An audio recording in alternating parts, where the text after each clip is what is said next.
नमस्कार, मैं हूं श्रद्धा। आप देख रहे हैं न्यूज 18 मध्य प्रदेश छत्तीसगढ़। दिन भर की भागम भाग और रफ्तार भरी खबरों के बीच कुछ खबरें ऐसी भी होती हैं जो सामान्य खबरों से थोड़ी जुदा होती हैं और खबरों की भीड़ में ये होती हैं खबरें होती हैं जरा हटके। खबरें जरा हटके में हम बात करेंगे टपकती छत को बचाने के चक्कर में जब बन आई जान पर एक ड्राइवर की समझदारी ने पूरे शहर को कैसे तबाही से बचाया। देखेंगे लाचारी, बेबसी और सरकार की बेरुखी की तस्वीर। साथ ही देखेंगे रोजगार के साथ पर्यावरण का संरक्षण। तो चलिए शुरू करते हैं खबरें जरा हटके। रतलाम में एक ड्राइवर ने अपनी समझदारी से पूरे शहर को एक बड़ी तबाही से बचा लिया। ड्राइवर की सूझबूझ और फायर ब्रिगेड के अमले ने अपनी कई घंटे की कड़ी मेहनत से आने वाले तूफान को टाल दिया। रतलाम से सुधीर जैन की खास रिपोर्ट।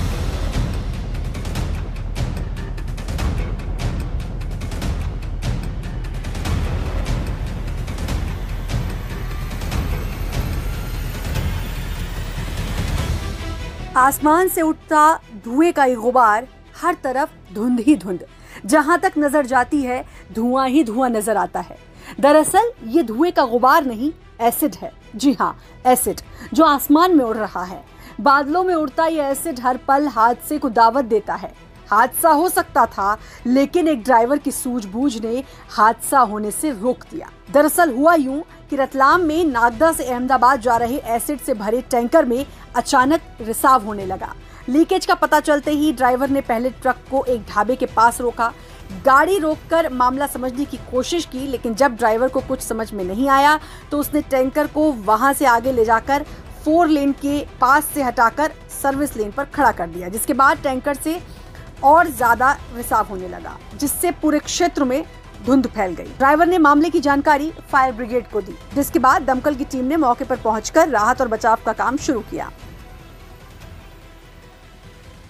पिन होल है बस में वो एक्चुअली पिन होल होने की वजह से वो उसमें से रिसाव हो रहा है, और वो रिसाव होने के बाद एटमॉस्फेयर से कांटेक्ट आने के बाद उसमें वेपर जनरेट होता है। इसी वजह से वो कोई ऐसा डेंजरस नहीं है, न कोई फसलों को कोई इस तरह का कोई नुकसान पहुंचेगा इससे।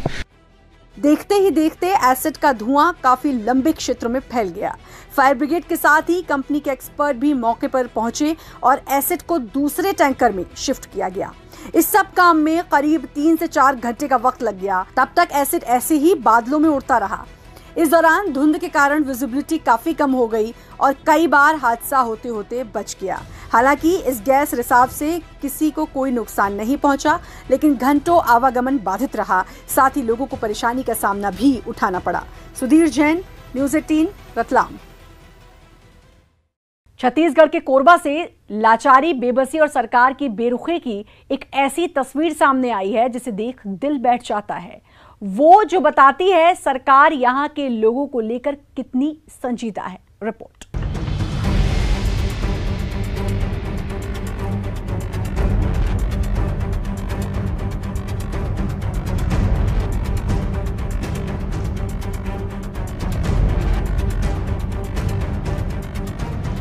छत्तीसगढ़ से आई ये तस्वीर दिल को झकझोर देने वाली है, जहां एक गर्भवती महिला को प्रसव के लिए खाट पर ले जाया जा रहा है। प्रदेश के कोरबा जिले से आई ये तस्वीर कोई पहली बार नहीं आई है। ऐसी तस्वीर बार बार दिखाई देती हैं, कई बार दिखाई देती हैं, लेकिन नहीं दिखते तो बदलते हालात, जिसका नतीजा है कि महिला को प्रसव पीड़ा होने पर अस्पताल ले जाने के पहले मेहतारी एक्सप्रेस तक पहुंचाने के लिए खाट में लेटाकर परिजनों को 5 किलोमीटर तक पदयात्रा करनी पड़ी।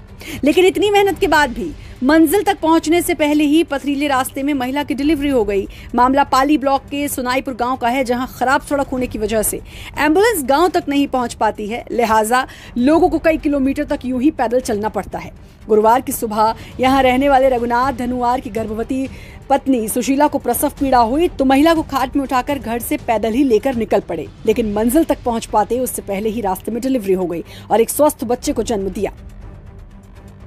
इतने संघर्ष के बाद एक नई जिंदगी तो आ गई, लेकिन जिंदगी देने वाली मां की जिंदगी अभी भी खतरे में थी। बच्चे की मां को अस्पताल तक पहुंचाना था, लिहाजा फिर से एम्बुलेंस का नंबर लगाया गया। कोई कांटेक्ट नहीं हुआ। बाद में इमरजेंसी नंबर 112 पर फोन लगाकर मामले की जानकारी दी गई, तब जाकर एम्बुलेंस की व्यवस्था की गई। लेकिन सड़क ऐसी नहीं थी कि गाड़ी वहां तक पहुंच पाती। लिहाजा लाचार पति ने एक और शख्स की मदद से अपनी पत्नी को यूं ही खाट पर लेकर कुछ और किलोमीटर तक पैदल सफर किया। तब जाकर पक्का रास्ता मिला और मेहतारी एक्सप्रेस में बिठाकर महिला को अस्पताल तक पहुंचाया गया। गांव में जब भी कोई बीमार होता है तो लोग इसी तरह खाट की एम्बुलेंस बनाकर अस्पताल तक पहुंचते हैं। यहाँ रहने वाले ग्रामीणों को सड़क जैसी आधारभूत सुविधा भी मैसर नहीं है। पहाड़ पर बसे सोनईपुर तक पहुंचने का एकमात्र साधन पदयात्रा है। इस पथरीले रास्ते पर मोटरसाइकिल चलाना भी मुश्किल है। लगभग 300 की आबादी वाले इस गांव में धनुआर आदिवासियों के 100 परिवार रहते हैं। गर्भवती महिलाओं को समय पर अस्पताल पहुंचाने के लिए देहाती एम्बुलेंस यानी खाट ही नसीब होती है। अब सवाल ये उठता है कि सरकार जच्चा और बच्चा को बचाने के लिए कई सारी योजना चलाती है, लेकिन क्या वो तमाम योजना यहाँ रहने वालों को मुंह नहीं चढ़ाती हैं? अब्दुल असलम, न्यूज़ 18 छत्तीसगढ़, कोरबा।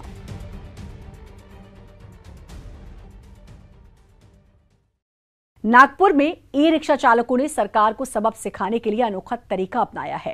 रिक्शा वालों ने सरकार से अपनी मांगे मनवाने के लिए उल्टा रिक्शा चलाकर विरोध जताया। हम आपको कुछ बताएं उससे पहले आप इस तस्वीर पर गौर फरमाइए। नजारा नागपुर का है, जहां ई रिक्शा को उल्टा चलाया जा रहा है। दरअसल ई रिक्शा चालकों ने सरकार का विरोध करने के लिए ये तरीका निकाला है, जिसे रिवर्स आंदोलन नाम दिया गया है। अब आपको बताते हैं कि आखिर ये रास्ता अपनाना क्यों पड़ा। दरअसल महाराष्ट्र सरकार ने कोरोना संक्रमण को ध्यान में रखते हुए ई रिक्शा चलाने पर फिलहाल रोक लगा दी है, जिसके चलते इनको घर का खर्चा चलाना मुश्किल हो रहा है। रिक्शा चलाने वालों के सामने खाने पीने का संकट खड़ा हो गया, लिहाजा मजबूरी में ये कदम उठाया गया। नीतियों का निषेध करने के लिए नागरिकों का प्रतिनिधित्व करके ई रिक्शा चालकों ने उल्टा चलो आंदोलन किया है। और ये आंदोलन के माध्यम से हम सरकार को सत्याग्रह का सूचना देना चाहते हैं कि हम अभी असहकार आंदोलन, असहयोग आंदोलन करेंगे। इन लोगों ने सरकार से मांग की है यातायात खोलने के साथ ही इन्हें 200 यूनिट तक बिजली और पानी मुफ्त दिया जाए। इन लोगों का कहना है कि सरकार ने उनसे मदद का जो वादा किया था उसे भुला दिया है, लिहाजा इन लोगों को आंदोलन का रास्ता अपनाना पड़ रहा है। रवि गुलकरी, न्यूज़ 18, नागपुर। नागपुर की यामिनी न केवल कई महिलाओं को रोजगार दे रही हैं, बल्कि पर्यावरण को भी बचा रही हैं। खास रिपोर्ट। हमारा भारत देश विविधताओं का देश है। हर साल हमारे यहाँ कई त्योहार पड़ते हैं और कई त्योहारों में मूर्ति स्थापना से लेकर मूर्ति विसर्जन तक परंपरा है, जिससे हर पर्यावरण को भारी नुकसान पहुँचता है। लेकिन नागपुर की एक महिला पर्यावरण को बचाने के उद्देश्य से गोबर से भगवान गणेश की मूर्ति बना रही है। आत्मनिर्भर भारत की दिशा में एक कदम और आगे बढ़ाते हुए बनाई जा रही ये मूर्तियाँ इको फ्रेंडली तो हैं ही, साथ ही सस्ती भी हैं, जिससे पर्यावरण तो बचेगा ही, साथ ही आपकी जेब का बोझ भी कम होगा।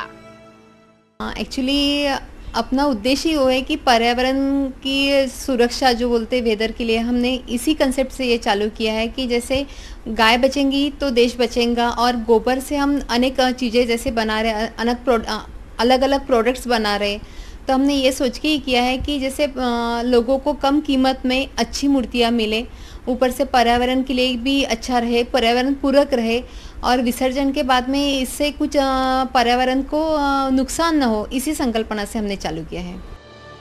गणेश की मूर्ति बनाने में लगी 20 महिलाओं को रोजगार भी मिल रहा है, जो अलग अलग शिफ्ट में काम करती हैं।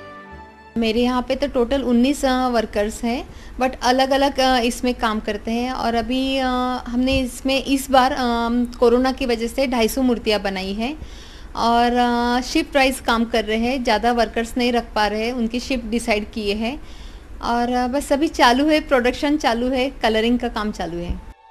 हिंदू संस्कृति में गोबर का अपना अलग महत्व है। गोबर से रेडिएशन भी कम होता है। यामिनी आंबिलवादे ने अमरावती जिले में 190 गायें भी पाल रखी हैं। वहीं के गोबर से मूर्ति बनाने का काम होता है। मूर्ति बनाने के लिए गाय का गोबर, चावल के तन और शाडू की मिट्टी में गोंद मिलाकर मूर्ति का निर्माण होता है। इस मूर्ति से पर्यावरण को नुकसान नहीं पहुंचता, उल्टे कई लोग इस मूर्ति को बगीचे में भी पानी डालकर वापस मिट्टी में ही मिला देते हैं। रवि गुलकरी, न्यूज़ 18, नागपुर। मंडला में नदी में अचानक आई बाढ़ के कारण 3 लोगों की जिंदगी पानी में फंस गई। काफी देर तक यूं ही जिंदगी और मौत के बीच खेल चलता रहा। मंडला के घुघरी विकास खंड में 3 लोग नदी में अचानक आई बाढ़ के पानी में फंस गए।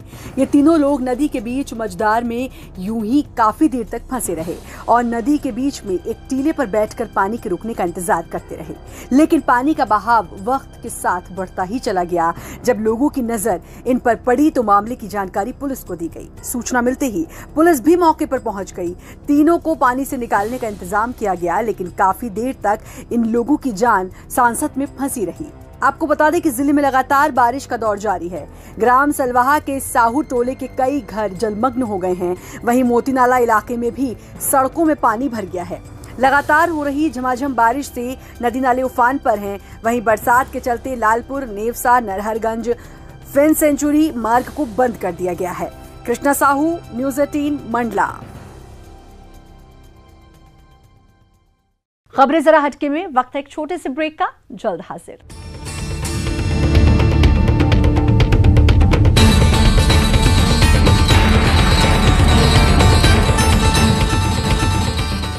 ब्रेक के बाद एक बार फिर से आपका स्वागत है खबरें जरा हटके में। होशंगाबाद में एक युवक को टपकती छत को ढकना इतना भारी पड़ गया कि युवक की जान पर बन आई। एक रिपोर्ट।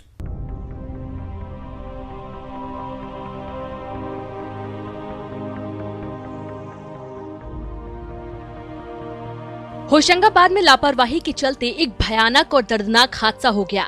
यहाँ एक युवक बिजली की 11 केवी लाइन की चपेट में आ गया। ये युवक यूं ही करीब 10 सेकंड तक बिजली की तार से चिपका रहा। मौके पर मौजूद उसके दोस्त की नजर जैसे ही उस पर पड़ी, उसने तुरंत डंडे से मारकर युवक को बिजली के तार से अलग किया। डंडा लगने के बाद बिजली के तार से युवक दूर गिर गया, जिसके बाद मौके पर मौजूद कुछ लोगों ने युवक को अस्पताल पहुँचाया, जहाँ युवक की हालत ठीक है। डॉक्टर के अनुसार बिजली के तार के संपर्क में आने से युवक के हाथ और उंगलियां झुलस गई हैं। बताया जा रहा है कि घायल युवक पानी से बचने के लिए घर की छत पर पन्नी चढ़ाने के लिए चढ़ा था, तभी वो करंट की चपेट में आ गया। घटना रात लगभग 10 बजे की है। शैलेंद्र गौरव, न्यूज़ 18 होशंगाबाद। वाराणसी के खिड़कियां घाट पर इन दिनों एक क्रूज लोगों के लिए आकर्षण का केंद्र बना हुआ है। खास बात यह है कि इस क्रूज का नाम स्वामी विवेकानंद दिया गया है, जिसे यूपी के घाट पर चलाया जाएगा। एक रिपोर्ट। वाराणसी के खिड़किया घाट पर इन दिनों एक क्रूज लोगों के लिए आकर्षण का केंद्र बना हुआ है। वेसल्स विवेकानंद नाम का ये क्रूज 2 दिन पहले वाराणसी लाया गया।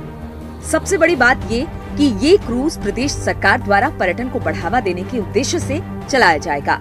कि बाकायदा यहाँ पर 147 चेयर लगाए गए हैं और इस क्रूज का नाम स्वामी विवेकानंद है।